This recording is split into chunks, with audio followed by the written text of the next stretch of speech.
It was a day that neighbors thought would never happen. Prayers were answered as walls came tumbling down. First they closed it down, then it said abandoned for a while, and it just stuck out as like something needs to be done, and before you know it, it was out of here. It was like, good. Gone for good was the apartment complex that had made neighbors afraid to walk down their own street, that they'd complained about for years. Gone for good were those shoes. I came up here and there was shoes thrown over the power line, and that's a gang sign. Didn't know that until somebody told me. The demolition was just the start and couldn't have happened if multiple organizations hadn't decided to tear down silos to start taking back their city one block at a time. There's no way that any one organization could have made this project happen. The city could not actually act as the developer, but we can handle the funding and pass that through to another organization. The City of Independence had access to funding through the American Recovery and Reinvestment Act and the Neighborhood Stabilization Program. The developer had the passion and the skill, but couldn't build in this neighborhood and make money. 12 Blocks West was the organization that brought them together and used the power of its many partners, including the Independence School District, to spark something amazing here. We came together and said, this is not about a school district or a city or an individual contractor. This is about our community, and it's about the people in our community. That's what really made a difference. And we said, hey, we can do this. We can make a difference in our community as we work together.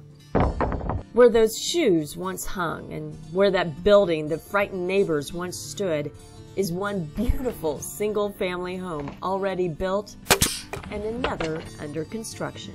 As any parent would want for their children, they want them to be safe. It's nice to be able to go outside and not wonder about what's going on a couple of 100 feet away from your own doorstep. If you can't walk from one end of the block to the other, what's the point? At the same time, the team focused on 2 other apartment buildings next door. Just one look inside tells the whole story.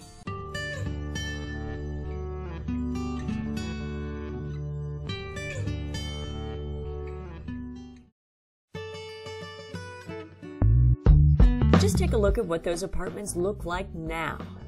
These projects are not only creating new neighbors, they're changing the way existing neighbors look at things here. One thing for sure, it's going to make everyone else step up their game. The house that we're living in now, we just got a new roof put on. I see neighbors that are doing landscaping now, so it's definitely increasing the property value. A building in and of itself, though, isn't what really changes the community. What changes the community is bringing new life to this area by inspiring current residents to feel hopeful again about their community, as well as bringing in new residents who will work with the current residents to come together and create that sustainable, safe community where people will gather together, where people enjoy each other's company and look out for each other as neighbors. It's already happening here on this block.